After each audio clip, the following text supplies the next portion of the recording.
Et coucou toi, comment tu vas hein? On se retrouve les amis aujourd'hui pour ce nouveau format de vidéo que vous avez aimé la semaine dernière où on va parler un petit peu de moto.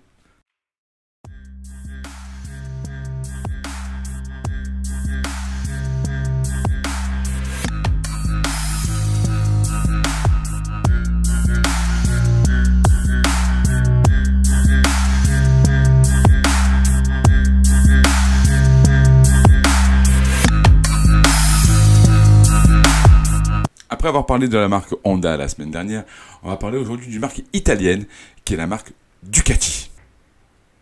Comme vous pouvez le deviner, Ducati s'est fait connaître bien sûr dans les années 1900 pour la... non pas du tout pour la moto, mais pour la radio. En fait, tout simplement, dans les années 1900, l'inventeur Guglielmo Marconi a été acclamé dans le monde entier pour l'invention de la radiotélégraphie.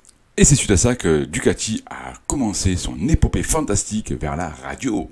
En effet, à ce moment-là, Adriano Cavalleri Ducati a fait breveter un système de condensateur. Et grâce à ça, ça a été la première fois que l'Italie a pu envoyer des petites ondes comme ça pour discuter avec les États-Unis. Ça a été une révolution absolument fantastique. Fort de ce succès, en 1926, la famille Ducati, oui parce qu'ils étaient le papa et les frères, enfin ils étaient un petit peu nombreux quand même, ont décidé de créer la Società Scientifica Radio Brevetti. Oui, en fait, tout simplement c'est une société pour pouvoir déposer des brevets concernant tout ce qui concerne la radio. On est très loin des motos pour l'instant. Alors cette société produit des petits condensateurs. Au début, bien sûr, ça se fait de façon très familiale, un petit peu à la maison, avec 2-3 salariés. Mais ça prend son élan. Et puis bien sûr, avant-guerre, la demande était là. Donc la demande était vraiment réellement existante. Et ça prend son essor, ça devient de plus en plus gros, jusqu'à devenir quand même un des leaders là-dedans. Jusqu'à carrément créer une grosse entreprise où on va fournir des milliers d'emplois. Et vraiment pouvoir développer tout ça sans aucun problème. C'est vraiment à Bologne, à ce moment-là, c'est vraiment une révolution. Mais malheureusement, la Seconde Guerre mondiale, comme à chaque fois, est arrivée en 1944. Le site de production a complètement été bombardé par les Alliés, parce que je rappelle quand même que les Italiens, ils étaient plutôt du côté du petit moustachu à ce moment-là. Et finito, voilà. Nada, plus rien. Il n'y avait plus d'usine, il n'y avait plus rien, il ne pourrait plus rien produire. C'était fini, Ducati, radio, fini, au revoir, merci. Et bien sûr, après la guerre, il fallait tout reconstruire aussi en Italie, c'est un petit peu comme partout en Europe.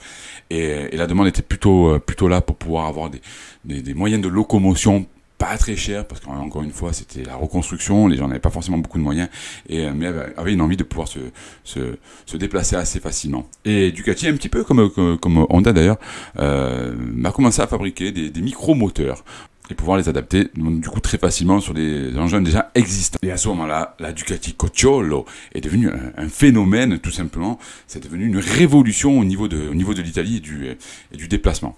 Avec la motorisation de masse dans les années 1950, ce sont plutôt des motos plutôt légères, voire même des scooters qui prennent le devant. Grâce à ça, les Italiens vont pouvoir aller directement travailler à l'usine ou partir en vacances, pouvoir se déplacer un petit peu plus facilement. Mais c'est vrai que Ducati, à ce moment-là, commence à un petit peu être intéressé par tous ces modèles de course, car ça suscite quand même une volonté auprès des gens de s'inspirer de ces motos de course. On est loin de ça, pour l'instant on produit uniquement que des petits moteurs, des 49.9, enfin voilà, des 50 cm3. On est vraiment sur la toute petite motorisation. Et là, on arrive dans les années 60, et bien sûr, vous savez que dans les années 60, dans le monde entier, on a eu cette envie de liberté, ce côté un petit peu technologique, où on pouvait tout faire, on pouvait tout oser, on commence à aller dans l'espace. Et Ducati, à ce moment-là, comprend que la moto peut être aussi bien associée à l'utile qu'à l'agréable, et surtout, cultiver cet esprit un petit peu rebelle qu'on commence à avoir dans les années 60, voire début 70. Et c'est d'ailleurs à ce moment-là que Ducati commence à se dire, je vais peut-être faire des motos un petit peu plus sportives. Et d'ailleurs, Ducati a toujours été connu pour ça. Ils ont toujours voulu, à partir des années 70, intégrer de la technologie dans leur moto.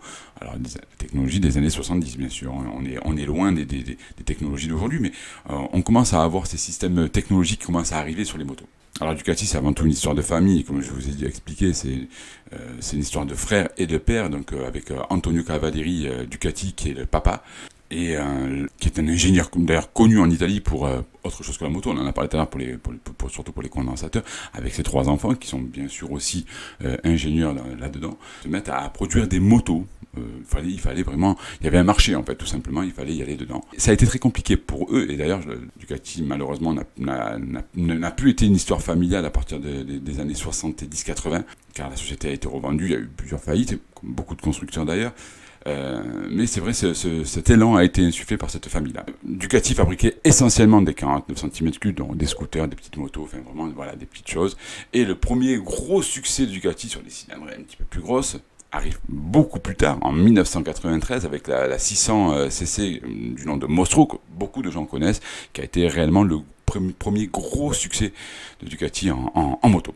Et c'est donc grâce à cette moto-là que la marque se lance dans les années 2000 dans la course, et elle gagnera pour la première fois le championnat en 2006. Alors Ducati, marque italienne, aujourd'hui malheureusement non, puisque depuis 2012, après plusieurs faillites, reconstructions, tout simplement, qui c'est qui a racheté tout ça? C'est les Allemands. Voilà, aujourd'hui, Ducati appartient au groupe Audi. Alors Audi, on se rappelle que Audi a aussi racheté Lamborghini, a acheté Ducati d'ailleurs. C'est rigolo parce que j'ai appris en faisant ce montage que Audi avait racheté Lamborghini pour 100 millions d'euros. Ducati 1 milliard. Il y a qui dirait un petit décalage. Enfin, je veux dire, je connais plus de gens qui ont des Ducati que des gens qui ont des Lamborghini. Je n'ai pas compris la valeur de l'achat, en fait, tout simplement. On va parler un petit peu de Ducati au niveau de la course, parce que c'est surtout sur ça qu'ils se sont fait connaître, et notamment, surtout le MotoGP. Hein. Alors, il n'y a pas longtemps, grâce à Andrea Dovizioso, le Ducati a remporté son 50e Grand Prix en MotoGP.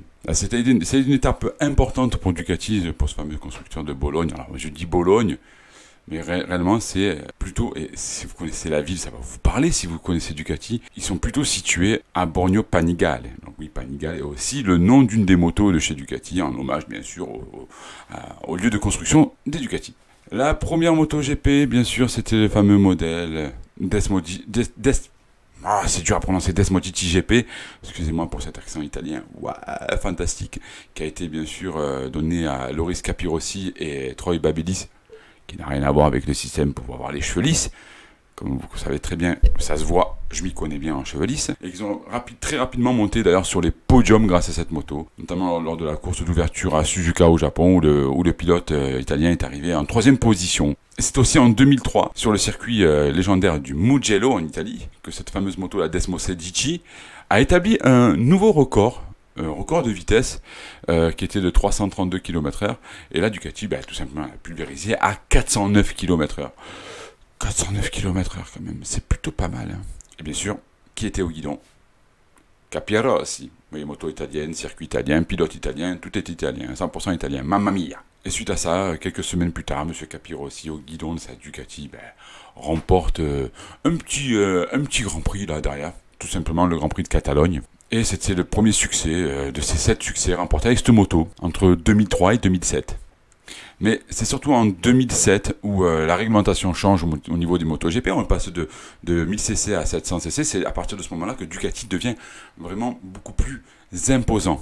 Car à cette époque-là, Ducati va tout simplement remporter 10 courses, donc 10 victoires, ce qui est énorme, avec 14 podiums. Et c'est à ce moment-là que Casey Stoner est devenu tout simplement champion du monde.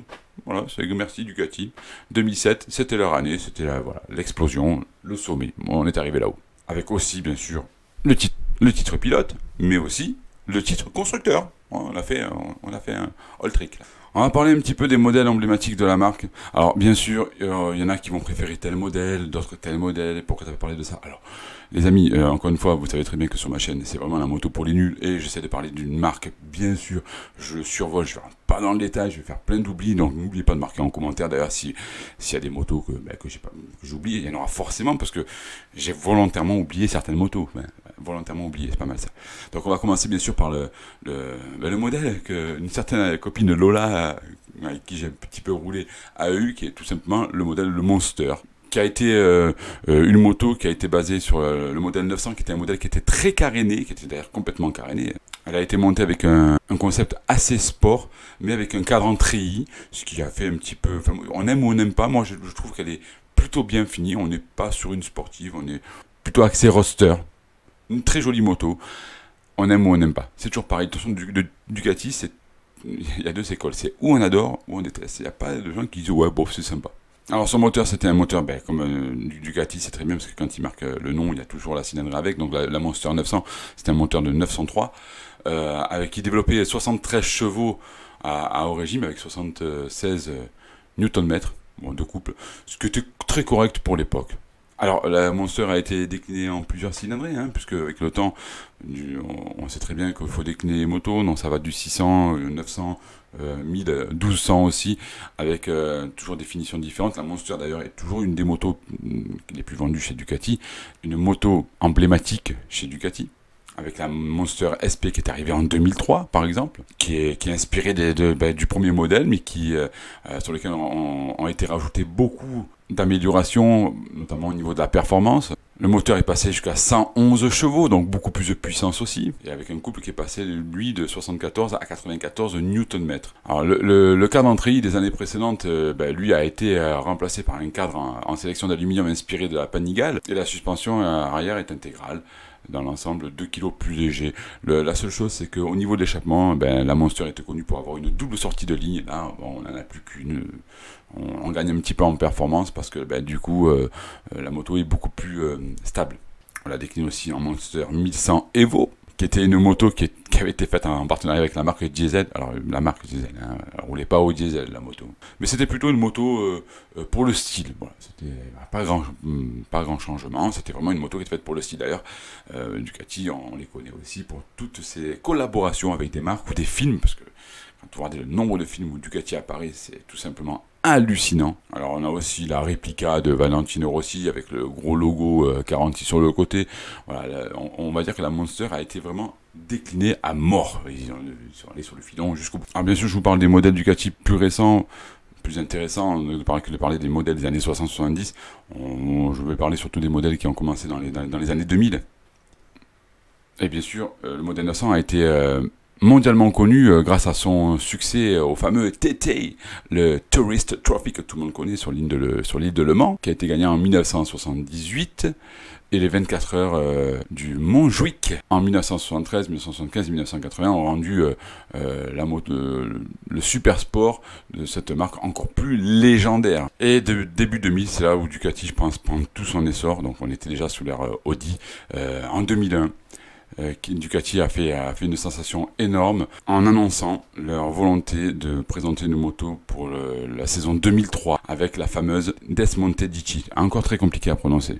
Mais Ducati s'est fait aussi, comme je vous disais, connaître par ses partenariats. Pour moi, je pense celle qui reste la moto la plus emblématique et une des plus récentes de Ducati, c'est bien sûr la Javel, qui est tout simplement monstrueuse. Dans cette moto, en fait, on a tout mis, du design, du look, elle est racée, mais au niveau technologique, les amis, il y a tout dedans. C'est tout simplement la moto, pour moi, ultime. Je ne l'aurai jamais, beaucoup trop puissante, pour moi, je pense, beaucoup trop dangereuse, mais tout simplement, elle a dit tout. Alors, c'est pas la plus puissante, c'est pas la plus rapide, elle est pas loin de tout ça, mais elle a un look de dingue. Mais Ducati est aussi fort de ses modèles très emblématiques, comme la Panigale, aussi moto sublime. En fait, Ducati, le problème qu'ils ont chez Ducati, c'est que, encore une fois, où on adore, on est amoureux, ou on déteste. Je connais encore une fois personne qui dit ouais, bof, moto sympa. C'est vrai que Ducati malheureusement est connu aussi pour ses problèmes de fiabilité. Alors c'est pas que c'est pas fiable, c'est que ce sont des motos très pointues qui demandent un entretien bien précis. Elles sont faites vraiment à aujourd'hui pour la course. Voilà, donc si on veut la prendre de temps en temps, rouler comme ça, je pense pas que ce soit les motos qu'il faille acheter. Par contre, celui qui aime se faire plaisir sur le circuit, c'est fait pour. Notamment aujourd'hui la Street Fighter par exemple, qui est tout simplement sublimissime aussi, qui est aussi pour moi faite avant tout pour la piste. D'ailleurs, la Street Fighter, si mes sources sont bonnes, et c'est pas la première, mais c'est l'une des premières motos de chez Ducati à avoir incorporé un V4 à l'intérieur. Et comme certaines motos de chez Ducati, il y a eu un partenariat, alors bien sûr c'est le même groupe, avec Lamborghini, donc on a une Ducati Street Fighter V4 Lamborghini. Bon, voilà. Ça annonce la couleur. Il y a eu ça aussi avec Audi d'ailleurs. Il y a eu aussi une Ducati qui était ciblée Audi. Mais pour moi, avec le partenariat Lamborghini, la plus belle reste quand même la Javel, qui est tout simplement une moto magnifique, extraordinaire, qui est, je pense, une des motos les plus chères aussi qui existe sur le marché, puisque je crois qu'elle est, alors en dollars, parce qu'elle est essentiellement vendue sur le marché américain, elle est aux alentours de 38 000 dollars. Je pense qu'on la retrouve aux alentours de 40 000 euros en France, enfin en Europe, quoi. Elle développe pas loin de 160 chevaux. Alors encore une fois, on n'est pas sur les plus puissantes. On a des motos qui dépassent largement les 200, 210 chevaux aujourd'hui. On en a, c'est pas la plus puissante. Et pour un poids total de 220 kg à vide, il me semble, c'est quelque chose comme ça. Donc c'est très approximatif. Marquez-moi en commentaire si vous avez un petit peu plus de précision là-dessus. Voilà les amis, j'ai essayé de parler de la marque Ducati. Alors je vous avouerai que on essaie de condenser, j'ai pas parlé de tous les modèles, j'ai même vraiment survolé les modèles. J'ai pas voulu rentrer dans le détail. Vous savez très bien que dans ma chaîne, c'est pas fait pour ça, on n'est pas là pour rentrer dans le détail.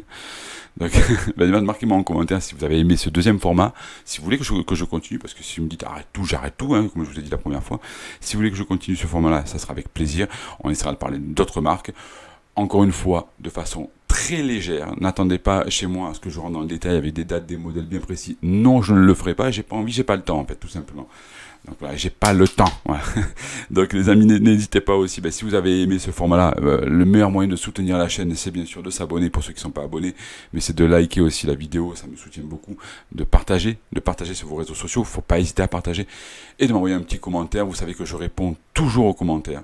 Pas forcément en instant T, je peux attendre des fois, et de me dire ce que vous en pensez, de me faire un retour. J'espère quand même que vous avez aimé ce deuxième volet de ce format de la moto. On en parle. Nous, on se retrouve la semaine prochaine. Faites attention à vous, faites attention aux autres. On aura peut-être un petit format un petit peu particulier la semaine prochaine. Et on n'oublie pas la chose la plus importante, les amis, le fameux hasta la vista, baby! Youhou! Hasta la vista, baby, les amis. Ciao, ciao, à bientôt! C'est pas facile, encore une fois. C'est compliqué de faire de la recherche. Vraiment, je suis nul en recherche, hein, donc je mets vraiment du cœur. J'espère quand même que ça vous plaira. Enfin, en tout cas, je fais au mieux. J'essaie aussi de faire des petits montages sympathiques, aussi de mettre de l'animation. Pas facile. J'ai écouté vos commentaires, qu'il fallait que je rentre plus dans la caméra. J'espère quand même que ça s'est vu, que j'ai fait des petits efforts. Il a fallu que j'apprenne les textes. C'est pas facile aussi, j'ai zéro mémoire. Moi, j'ai pas été équipé de mémoire. Je m'appelle Doris. Hein, voilà. Mais bref. Bon, les amis, allez, bisous tout le monde. Ah, ciao. Attention. On fait attention sur la route. Bisous. Je suis passé en. Les gens qui parlent comme ça dans le micro. C'est stressant. Ça me stresse. Bisous, bisous. Ciao, ciao.